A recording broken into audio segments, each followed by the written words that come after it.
ஆட்சியாளர்களை நோக்கி கேட்கின்ற வகையில் திரண்டிருக்கக்கூடிய தமிழினமே,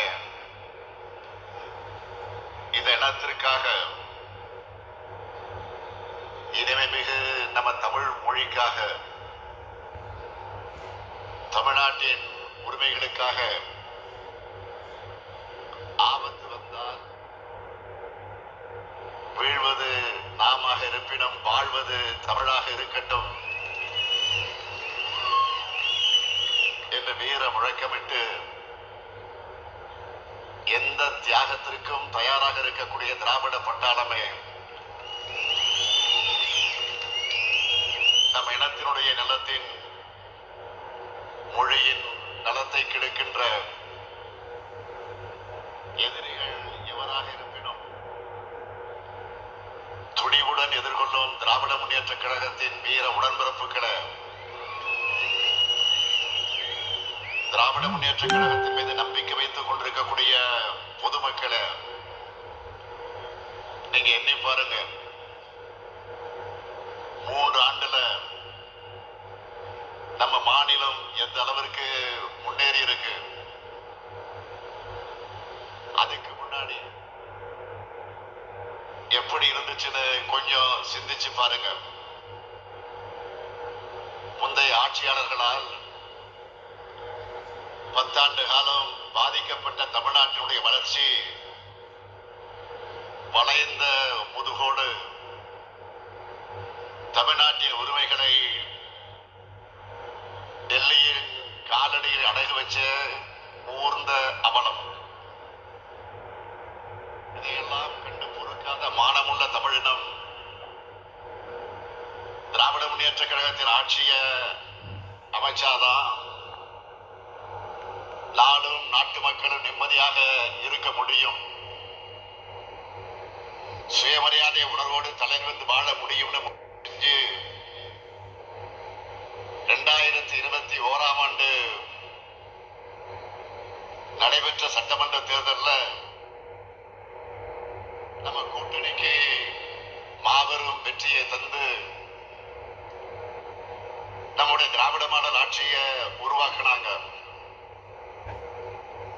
மக்களான நீங்க எங்க மேல வச்ச நம்பிக்கைய நாளும் காப்பாத்தி இந்தியாவே திரும்பி பார்க்கிற திட்டங்களை செயல்படுத்திக்கிட்டு வரோம். கலைஞர் மகளிர் உரிமை திட்டம், விடியல் பயணம், முதலமைச்சரின் காலை உணவு திட்டம், புதுமை பெண் திட்டம், தமிழ் புதல்வன் திட்டம், இல்லம் தேடி கல்வி, மக்களை தேடி மருத்துவம், நான் முதல்வன், இன்னுயிர் காப்போம் நம்மை காக்கும் 48, இதயம் காப்போம் பாதம் பாதுகாப்போம், முதல்வர் மருந்தகம், தோழி விடுதி, கலைஞர் கனவு இல்ல திட்டம், அண்ணல் அம்பேத்கர் தொழில் முன்னோடிகள் திட்டம், ஊட்டச்சத்தை உறுதி செய்யும் திட்டம்னு குழந்தைகள், பள்ளி கல்லூரி மாணவர்கள், இளைஞர்கள், மகளிர், உழவர்கள், பாட்டாளிகள், தொழில் முனைவோர், முதியோர், எல்லா தரப்பு மக்களுக்குமான ஆட்சியை நடத்திட்டு வரோம். நம்ம மாநிலத்துடைய வளர்ச்சியை பத்தி உங்க முதலமைச்சரான நான் பெருமையாக சொன்னதை விட ஒன்றிய அரசே சொல்லியிருக்கு. ஒன்றிய அரசு வெளியிடுகிற எல்லா ஆய்வறிக்கைகளிலும் புள்ளி விவரங்களிலும் தமிழ்நாடுதான் முன்னணி மாநிலமாக இருக்கு. அதனாலதான் நம்முடைய திட்டங்களை பிற மாநிலங்களும் தங்களுடைய மாநிலங்களுக்கு எடுத்துட்டு போறாங்க. தமிழ்நாடு வளர்ச்சி பாதைகளை மீண்டும் நடைபோடுது. ஒரு மாநில அரசு சிறப்பா செயல்பட்டு நாட்டுக்கு எடுத்துக்காட்டா இருக்குன்னா அந்த மாநிலத்துக்கு துணை நிற்க வேண்டிய ஒன்றிய அரசோட கடமை. ஆனா ஒன்றிய பாஜக அரசு எப்படிப்பட்ட அரசா இருக்கு? கொள்ளைப்புறம் வழியா தன்னுடைய வலதுசாரி அஜெண்டாவை செயல்படுத்த துணை நின்ன அதிமுக ஆட்சி போயிடுச்சு அப்படிங்கிற கோபத்தோடும், மறுபடியும் தமிழ்நாடு தலைமிருந்து நடைபோடுது என்ற பொறாமை உணர்வோடும் நம்முடைய செயல் திட்டங்களுக்கு திமுக அரசு தடையா இருக்க, தமிழர்களுக்கு காவல் அரணா இருக்கேன்னு என்ற எரிச்சலோடும் எப்படியெல்லாம் இடைஞ்சல் தர முடியுமோ, எந்த வகையிலெல்லாம் தடைக்கற்களை போட முடியுமோ, எதையெல்லாம் செஞ்சு நம்மோட நிம்மதியை கெடுக்க முடியுமோ அதையெல்லாம் नहीं गिरता है, बांग्लादेश की करेंसी नहीं गिरती है, पाकिस्तान की करेंसी नहीं गिरती, श्रीलंका की करेंसी नहीं गिरती। क्या कारण है हिंदुस्तान का रुपया पतला होता जा रहा है?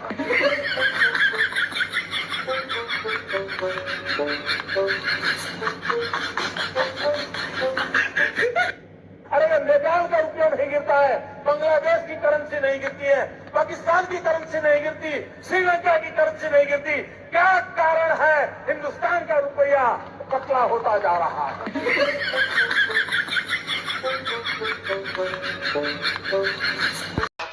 எதிராக போராடுகிற திமுக போராட்ட குணத்தை பார்க்க வேண்டிய நிலையை உருவாக்கி இருக்கிறாங்க. இன்னைக்கு தமிழ்நாடு முழுக்க ஒன்றிய பாஜக அரசை கண்டிச்சு தமிழ்நாடு போராடும், தமிழ்நாடு வெல்லுங்கிற கண்டன பொதுக்கூட்டங்களை நாம நடத்திக்கிட்டு இருக்கிறோம்.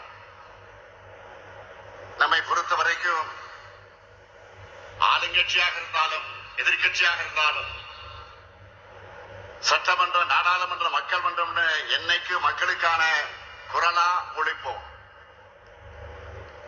வாதாடியும் போராடியும் நம்மோட உரிமைகளை நிலைநாட்டுவோம். உறுதியேற்றுக் கொள்ளக்கூடிய கூட்டம் தான் இந்த மாபெரும் கூட்டம். நேற்று திடீரென மழை பெஞ்சிச்சு. இந்த கூட்டம் பாதிக்குமா என்ற ஒரு கவலை எல்லாருக்கும் வந்துச்சு, எனக்கு வந்துச்சு. அன்பக கலையிடம் தொலைபேசியில தொடர்பு கொண்டு கேட்டேன்.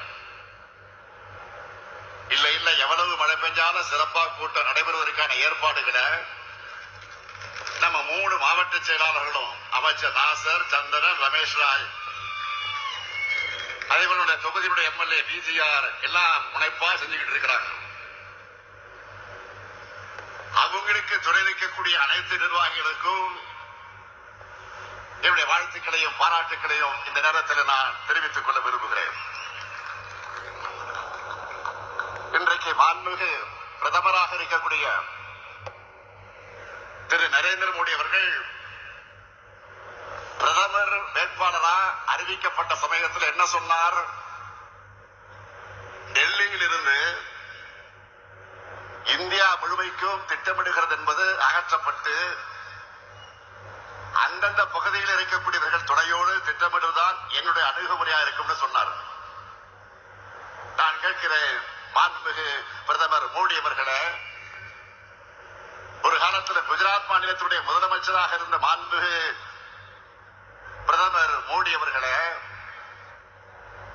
கடந்த 10 ஆண்டு காலத்தில் நீங்க சொன்னபடி மாநிலங்கள்கிட்ட நடந்துகிட்டு இருக்கீங்களா? இல்லையே. அதுக்கு மாறா உங்களுடைய செயல்பாடுகளும் உங்க அமைச்சரோட அணுகுமுறையும் எப்படி இருக்கு? மாநிலங்களை எப்படி அழிக்கிறது, எப்படி ஒழிக்கிறது,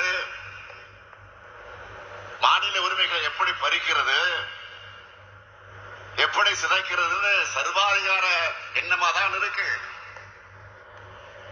நான் பிரதமரானா மாநிலங்களுக்கு முக்கியத்துவம் தருவேன்னு சொன்னீங்களா? அப்படி மாநிலங்களுக்கு முக்கியத்துவம் கொடுத்து கூட்டாட்சி ஜனநாயகத்துக்கு மதிப்பளிச்சு நீங்க செயல்படுத்துற செயல்கள் என்ன? அதுதான் என்னுடைய கேள்வி. பிரதமராகும் போது நீங்க சொன்னது மறுபடியும் உங்களுக்கு நான் நினைவுபடுத்த விரும்புகிறேன். மாநில அரசுகள் டெல்லிக்கு காவடி தூக்குகிற நிலைமையை மாற்றி பிரதமர் சொல்லுகிறார். பிரதமராக ஆவதற்கு முன்பு சொல்லுகிறார், மாநில அரசுகள் டெல்லிக்கு காவடி தூக்குகிற நிலைமையை மாற்றி அதிகார பகிர்வுக்கு வழிகாட்டுவதுதான் என்ற அணுகுமுறையாக இருக்கும். மாநில முதலமைச்சரா நான் அடைஞ்ச 12 ஆண்டு கால அனுபவத்தோட தேசிய தலைமைய ஏற்கிறதால மாநிலங்களுடைய பிரச்சனையும் எனக்கு தெரியும், ஒன்றிய அரசோட முக்கியத்துவம் எனக்கு புரியும்னு சொன்னீங்கள, சொன்னபடி நடந்துகிட்டீங்களா? வரி விதிப்பதில மாநிலங்களுக்கு உரிமை உண்டா? வரி பகுதியாவது மாநிலங்களுடன் நியாயமாக நடந்து கொண்டீர்களா? திட்டங்கள் அறிவிக்கிறது, செயல்படுத்துவது, இதுலயாவது மாநிலங்களை பாரபட்சம் இல்லாமல் நடத்துறீங்களா? இல்லையே. கூட்டாட்சி தத்துவத்தை ஆதரிக்கிற நீங்க அப்படின்னு சொன்னீங்கள,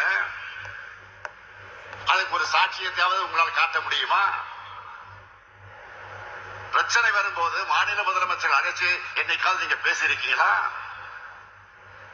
ஆலோசனை நடத்தி இருக்கீங்களா? எதுவும் இல்லையே. அது மட்டுமல்ல, இன்னும் சொன்னீங்க, ஒன்றியத்தில் ஆட்சிக்கு வந்த பிறகு மாற்றுக் கட்சிகள் ஆட்சி பொறுப்பில் இருக்கிற மாநில அரசுகளை பழி வாங்க மாட்டேன், எந்த வகையிலும் மாநில அரசுகள் பழிவாங்கப்படாதுன்னு உறுதியளிக்கிறேன். என்னதான் அரசியல் வேறுபாடுகள் இருந்தாலும் ஒன்றிய மாநில உறவு சீர்குலைய இடம் தர மாட்டேன்னு பிரதமர் மோடி அவர்கள் சொன்னார்கள். எதிர்கட்சிகள் ஆளக்கூடிய மாநிலங்களை பழிவாங்கிறது மட்டுமே, பழிவாங்கக்கூடிய அரசியலை மட்டுமே நடத்திட்டு இருக்கீங்க என்பதற்கு எத்தனை ஆதாரங்களை இப்ப என்னால சொல்ல முடியும். இப்போ கூட எங்களுடைய தமிழ்நாட்டு ஆசிரியர்கள் மற்றும் மாணவர்களுக்கான 2151 கோடி ரூபாய் நிதியை கொடுக்காம பழிவாங்குற அரசியலை தான் நடத்திட்டு இருக்கீங்க. மாண்புமிகு பிரதமர் மோடி அவர்களே, இன்னும் இருக்கு. கடந்த 6/12/2012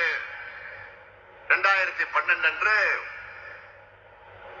குஜராத் மாநிலத்தினுடைய முதலமைச்சராக இருந்தப்போ சொன்னது ஞாபகம் இருக்கா? குஜராத் மக்கள் 60,000 கோடியை டெல்லிக்கு அனுப்புறாங்க. ஆனா அங்கிருந்து திரும்ப வர்றது மிக குறைவு, மிக மிக குறைவு. குஜராத் என்ன பிச்சைக்காரர்கள் மாநிலம் கேட்டீங்களா? நினைச்சீங்களா? அப்படி கேட்டாரு. அதே கேள்வி நான் திருப்பி கேட்கிறேன், தமிழ்நாடு என்ன பிச்சைக்கார மாநிலமா? நாங்க உழைச்சி வரிய செலுத்தின பணத்துல எங்களுக்கான நிதியை கொடுக்கிறதுல உங்களுக்கு என்ன பிரச்சனை? 43 லட்சம் பள்ளிக்கூடங்களோட நலனுக்காக நிதியை விடுவிக்காம மிரட்டுறது நியாயமா? தேசிய கல்விக் கொள்கையை ஏத்துக்கலன்னு தமிழ்நாட்டுக்கு தர வேண்டிய நிதியை தர மறுக்கிறாங்க. உண்மையிலே மக்களுக்கான மாணவர்களுக்கான திட்டமாக இருந்தா நாம அதை ஏன் எதிர்க்க போகிறோம்? எல்லாரையும் கல்விக்குள் அழைச்சுக்கிட்டு வர திட்டமா இருந்தா அதை வரவேற்போமே, வரவேற்று மகிழ்ந்திருப்போமே, மகிழ்ச்சியோடு அதை நிறைவேற்றி இருப்போமே. ஆனா தேசிய கல்விக் கொள்கை அப்படிப்பட்டதா? கல்வியிலிருந்து மக்களை நீக்கம் செய்வதற்கான அத்தனை செயல் திட்டங்களையும் கொண்டதாகத்தான் இந்த கல்விக் கொள்கை இருக்கு.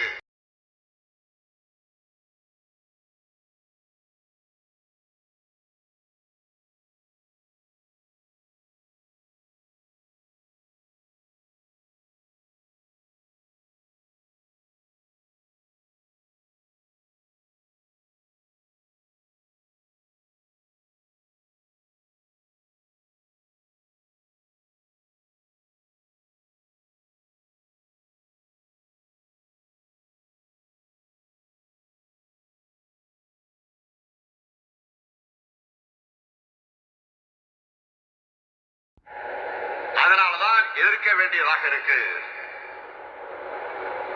தேசிய கல்விக் கொள்கையை நாம ஏன் எதிர்க்கிறோம்னு அதனுடைய வரைவு கொள்கையா வெளிப்படையாகவே கல்வியாளர்கள் அடங்கிய குழுவை அமைச்சு தெளிவான ஆய்வறிக்கையை நாம் வெளியிட்டோம். தேசிய கல்விக் கொள்கை என்பது கல்விக் கொள்கை அல்ல, அது காவி கொள்கை. அது இந்தியாவை வளர்க்க உருவாக்கப்பட்ட கல்விக் கொள்கை அல்ல, இந்தியை வளர்க்க கொண்டு வரப்பட்ட காவிக் கொள்கை. இந்த கல்விக் கொள்கை தமிழ்நாட்டோட கல்வி வளர்ச்சியை மொத்தமா அழிச்சு ஒழிச்சிடணும் தான் நாம எதிர்க்கிறோம். சமூக நீதி எனப்படும் இடஒதுக்கீட்ட தேசிய கல்விக் கொள்கை ஏற்கல. பட்டியலின, பழங்குடியின, இதர பிற்படுத்தப்பட்ட மக்களுக்கு தரக்கூடிய உதவித்தொகையை இந்த கொள்கை மறுக்குது. 3, 5 ஆகிய வகுப்புகளை பொது தேர்வு வச்சு வடிகட்ட பார்க்கிறாங்க. 9ஆம் வகுப்பு முதல் 12ஆம் வகுப்பு வரை செமஸ்டர் தேர்வு முறையை கொண்டு வர போறாங்க. அதாவது ஆல் இந்தியா எக்ஸாம் நடத்துற மாதிரி. உங்க மகனோ 12ஆம் வகுப்பு முடிச்சுட்டு விருமண கல்லூரியில போய் விருமண பாடத்துல உடனே சேர முடியாது. இப்போ மருத்துவக் கல்லூரியில சேர நீட் தேர்வு வைக்கிற மாதிரி ஆர்ட்ஸ் காலேஜுக்கு தேர்வு வச்சுதான் எடுப்பாங்க. அந்த தேர்வையும் கல்லூரி நடத்தாது, தேசிய அளவில் தேர்வு ஏஜென்சி தான் நடத்தும். 10ஆம் வகுப்பு முதல் பட்டப்படிப்பு வரை படிப்பை தொடர விரும்பாத மாணவர்கள் அவங்களாவே வெளியேறலாம். இப்படி சொல்றத போன திரட்டத்துக்கு சமம். 6ஆம் வகுப்பு முதல் தொழிற்கல்வி என்ற பெயரான குலக்கல்வி திட்டத்தை அறிமுகப்படுத்த போறாங்க. குலத்தொழில, ஜாதி தொழில தொடராம படிச்சு முன்னேற நினைக்கிறவங்கள மீண்டும் அதை நோக்கி தள்ள பார்க்கிறாங்க. இதையெல்லாம் பார்த்துத்தான் தேசிய கொள்கை ஏற்றுக்க மாட்டோம்னு ஆணித்தரமாக சொல்றோம். ஆனா இதையெல்லாம் ஏத்துக்கிட்டாதான் தர்மேந்திரா பிரதான் சொல்லுகிறாரு, அதை ஏத்துக்கிட்டு ஆகணும் என்று சொல்லுகிறார். இல்லைன்னா பணம் கிடையாது மறுக்கிறார். 2000 கோடி கிடையாது சொல்லுகிறார். உடனே நான் சொன்னேன், 2000 கோடி நான் 10,000 கோடி தந்தாலும் ஏத்துக்க மாட்டோம் என்று ஸ்ட்ராங்கா நான் சொல்லிட்டேன்.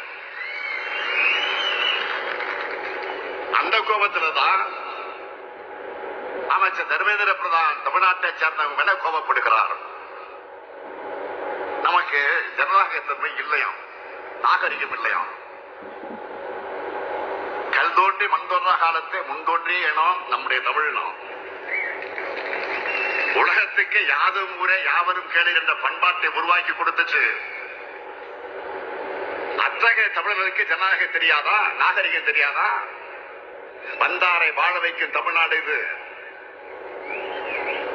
பிறப்புக்கும் எல்லா உயிருக்கும் அறம் பேசுற தமிழகத்துக்கு ஜனநாயகத்தை பத்தி வகுப்பு எடுக்காதீங்க. நீங்க என்னமோ ஹெட் மாஸ்டர் மாதிரி, நாங்க என்னமோ ஸ்டூடெண்ட் மாதிரி எங்களுக்கு வகுப்பு வந்திருக்கீங்களா? விடமாட்டோம். தமிழ்நாடு விடாம போராடுறத நீங்க தாங்கிக்க முடியாம தமிழ்நாட்டை சேர்ந்தவங்க நாகரிகமற்றவர்கள் சொல்றாரு ஒன்றிய அமைச்சர் தர்மேந்திர பிரதான் அவர்கள். தமிழ்நாட்டை கொச்சைப்படுத்துவதுதான் உங்களுடைய வழக்கம். ஏற்கனவே பார்த்தோமே, ஒடிசா மாநிலத்தில் தேர்தல் நடந்தப்போ மரியாதைக்குரிய நவீன் பட்நாயக் அவர்களின் செயலாளரா நம்முடைய தமிழ்நாட்டை சார்ந்த ஒருவர் இருந்தார். தமிழ்நாட்டை சார்ந்த ஒரு இருந்தார் என்பதற்காக பிரதமர் மோடி, உள்துறை அமைச்சரும் தமிழ்நாட்டை எப்படியெல்லாம் கொச்சைப்படுத்துறாங்க. ஜெகநாதர் கோயில் கருவூல சாவிய தமிழ்நாட்டுக்கு திருடிட்டு போயிட்டாங்க. நாங்க ஆட்சிக்கு வந்ததும் அந்த கருவூல சாவி தொடர்பான விசாரணை அறிக்கைய பொதுவில் வெளியிடுவோம் அப்படின்னு பேசினாங்களா இல்லையா? ஜெகநாதர் கோயில் கருவூல சாவிக்கு தமிழ்நாட்டுக்கு என்ன சம்பந்தம்? பிரதமர் உள்துறை அமைச்சர் செஞ்சது எவ்வளவு பெரிய அவதூறு. அங்க ஆட்சி மாற்றம் நடந்து பாஜக ஆட்சிக்கு வந்து 5 மாசம் ஆச்சு. கருவூலச்சாவி எங்கன்னு ஒடிசா மாநிலத்தினுடைய எம்பி ஒருவர் நாடாளுமன்றத்தில் பேசி இருக்கிறார். தமிழர்களை திருடர் சொன்னதை உடனே வாபஸ் பெறுங்கன்னு அந்த எம்பி சொல்லி இருக்கிறார். இதை கேட்டு அவையில் வாய்மூடி மௌனம் சாதிச்சிருக்கிறாங்க. இதுதான் அநாகரிகம். அநாகரிகம் பற்றி பேசுகிற தர்மேந்திரா பிரதான் அவர்களே, எது நாகரிகம்னு உங்களால் சொல்ல முடியுமா? எந்த மாநிலத்திலிருந்து வரியை வசூல் பண்ணிக்கிட்டு எங்களையே பச்சடி போடுறதுதான் நாகரிகமா? தமிழ் பிடிக்கும், தமிழ் பேச முடியலன்னு சொல்லிக்கிட்ட தமிழுக்கு நிதி ஒதுக்காம சமஸ்கிருதத்துக்கு நிதி ஒதுக்குறது தான் நாகரிகமா? தாய்மொழிய வலியுறுத்துறோம்னு சொல்லிக்கிட்டு அதை செய்யாம சமஸ்கிருதத்தை இந்தியையும் திணிக்கிறது தான் நாகரிகமா? குஜராத்ல இயற்கை பேரிடர் வந்தா அன்று மாலையே 10,000 கோடி ரூபாய் ஒதுக்குறதும், தமிழ்நாட்டில் பேரிடர் நடந்து 2 ஆண்டுகள் ஆன பிறகும் நாங்க கேட்டதுல ஒரு விழுக்காடு நிதி கூட ஒதுக்காம இருக்கிறதா நாகரிகமா? ஒரே ஒரு எய்ம்ஸ் மருத்துவமனையை மட்டும் அறிவிச்சுட்டு 7 வருஷமா அதை கட்டாம ஏமாத்துறது தான் நாகரிகமா? நாகரிகத்தை பத்தி யாரு பேசுறது? அநாகரிகத்தின் அடையாளமே நீங்க தான். வச்சுட்டாங்க நம்ம தமிழ்நாட்டு எம்பிக்கள்.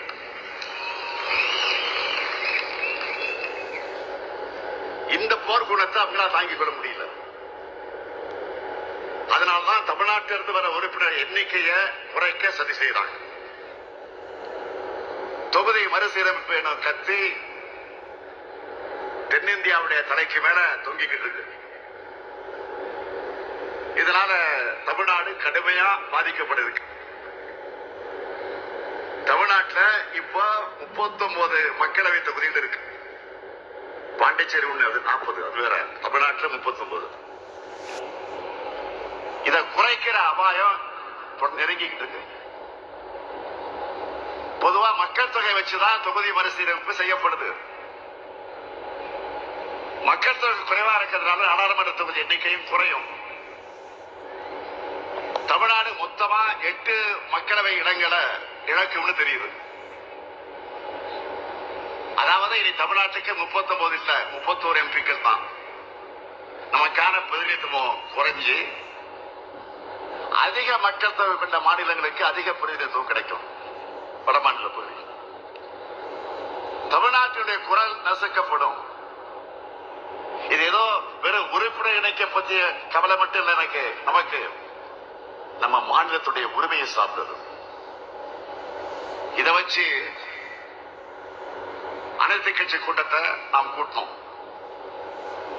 பாஜக நீங்களாக, ஒரு உதிரி கட்சிகள் நீங்களாக, மற்ற கட்சிகள் எல்லாம் வருகை தந்து நம்முடைய கருத்துக்களுக்கு வலு சேர்த்தாங்க. இது தமிழ்நாட்டுடைய பிரச்சனை மட்டுமல்ல, தென் மாநிலங்களின் பிரச்சனை என்ற காரணத்தால் இன்னும் சில மாநிலங்களும் இதனால் பாதிக்கப்படும். ஆகவே எல்லோரையும் ஒன்று சேர்க்கிற முயற்சிகளை இறங்கி இருக்கிறோம். தென் மாநிலங்களை எதிர்பார்த்த வெற்றியை பெற முடியாத பாஜக வட மாநிலங்களை பெறக்கூடிய அந்த வெற்றியை வச்சு ஆட்சியை தக்க வச்சுக்கலான்னு பாக்குது.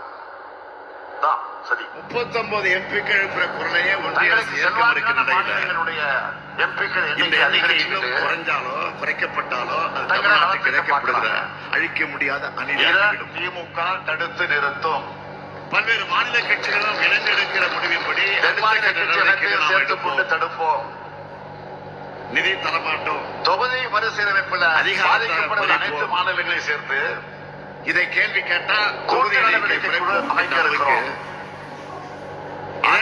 ஆட்சியை நடத்திட்டு இருக்கக்கூடிய பாஜக தெலுங்கானா, கர்நாடகா, கேரளா, உறுதியோடு சொல்றேன், ஒடிசா, மேற்கு வங்கம், பாஜகவுடைய இந்த பாசிச நடவடிக்கைகளுக்கு நாம் எந்த காரணத்தை கொண்டும் உயிரே போனாலும் அடிபணிய மாட்டோம்.